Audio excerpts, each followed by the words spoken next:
బీజేపీతోనే సమగ్ర అభివృద్ధి సాధ్యమవుతుందని, సంక్షేమం అంటేనే నరేంద్ర మోడీ అని, అభివృద్ధి అంటేనే బీజేపీ సర్కారని వెల్లడించారు కరీంనగర్ ఎంపీ బండి సంజయ్. విజయ సంకల్ప యాత్రలో భాగంగా గురువారం రంగారెడ్డి జిల్లా షాద్నగర్ ముఖ్య కూడలిలో కార్నర్ మీటింగ్ ఏర్పాటు చేశారు. ఈ కార్యక్రమంలో బీజేపీ జాతీయ ఉపాధ్యక్షురాలు శ్రీమతి డికే అరుణ, కరీంనగర్ ఎంపీ బండి సంజయ్ పాల్గొన్నారు. ఈ సందర్భంగా బండి సంజయ్ మాట్లాడుతూ బీజేపీ దేశవ్యాప్తంగా చేపట్టిన విజయ సంకల్ప యాత్రలో భాగంగా తెలంగాణలో 5 యాత్రలు జరుగుతున్నాయని, ఇందులో వేలాదిగా ప్రజలు, యువత, రైతులు తరలి వస్తున్నారని అన్నారు. దేశ అభివృద్ధి, అణగారిన వర్గాల అభివృద్ధి మోడీ ప్రభుత్వంతోనే సాధ్యమవుతుందని ప్రజలు నమ్ముతున్నారని అన్నారు. మోడీ సంక్షేమ పథకాల పట్ల ప్రజల నుండి మంచి స్పందన ఉందని అన్నారు. గత ప్రభుత్వం చేసిన మోసాలు, మళ్లీ కాంగ్రెస్ చేసిన మోసాలు ప్రజలకు అవగాహన ఉందని, ప్రజల కుటుంబ పార్టీలను నమ్మరని, ప్రజలు రామరాజ్యం రావాలని కోరుకుంటున్నారని అన్నారు.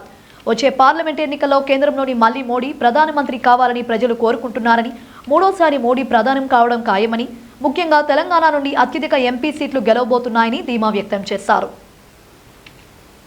కరోనాతో తల్లడిల్లుతుండే ప్రపంచమంతా అతలాకుతలమైతే, ప్రపంచంలోని అన్ని దేశాల ఆర్థిక వ్యవస్థ మొత్తం దెబ్బతింటే, లాక్డౌన్ విధించి కూడా ఈ దేశంలో ఆర్థిక ప్రగతిలో 10వ స్థానంలో దేశాన్ని 5వ స్థానానికి తీసేటువంటి మహానుభావుడు నరేంద్ర మోడీ అన్న విషయాన్ని గుర్తుంచుకోండి.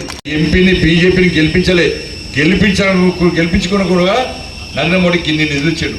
ఒక్కసారి ఇక్కడ ఎంపీ పువ్వు గుర్తు కోటేస్తే ఇవాళ షాద్నగర్, ఈ మహబూబ్ నగర్ పార్లమెంట్ నియోజకవర్గం మొత్తం కూడా అభివృద్ధి చేసే బాధ్యతను ఇవాళ నరేంద్ర మోడీ తీసుకుంటాడు, మేము తీసుకుంటామన్నా. ఒక్కసారి ఆలోచించండి, వాస్తవాలు ఆలోచించండి. ఎవరికి ఓటేస్తే ఎవరికి న్యాయం జరుగుతుంది. ఒక్కసారి నరేంద్ర మోడీ పేదోడు కాబట్టి పేదోళ్ళ గురించి ఆలోచిస్తున్నాడు. రాహుల్ గాంధీ పెద్దోడు, కేసీఆర్ గురించి మర్చిపోయి అవుట్ కేసీఆర్ మర్చిపోయి ఇంకోసారి కేసీఆర్ పేరు చేయకూడదు తీస్తారా?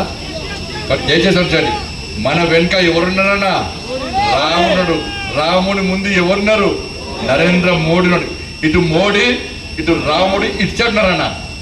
ఇటు రాహుల్ గాంధీ రాక్షసున్నారు, రజాకర్ ఉన్నారు, కేసీఆర్ అన్నాడు. ఇలా యుద్ధం నడుస్తుంది. ఎవరు గెలవాలి?